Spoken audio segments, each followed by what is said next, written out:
All right, hey guys. So okay, look. So this is what we got.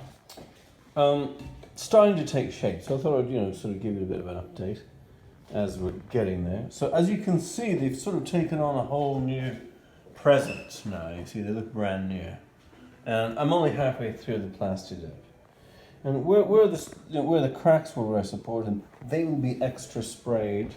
And those that still show through, little Bondo, little Bondo and sanding. But I'm only going to do that when they're in place, because I want to just address it while it's there. So this is kind of like the way they were, and sort of in a bit of a bundle, bit of a, And now this is how they're turning out. Okay, so it's really, really superlative, second to none, beautiful. Yeah?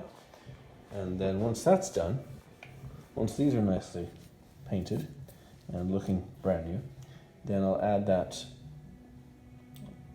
strip, around the perimeter of it. And we shall then see what I shall do with the strip, whether I plastic coat it or whether I actually give it a little light spraying. Let me just show you what I'm talking about. Because these don't look that hot at the moment. They're clean. They're ready. They're they're ready for something. They're ready for painting. Is what it is. And I noticed that my 2 times plastic Rust-Oleum Blossom White paint worked so well on this, and so I'm gonna wait. I'm gonna finish it all up.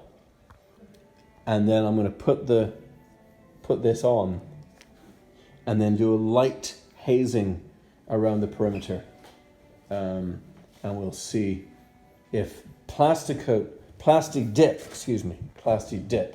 is good for coating this. I just don't think it is.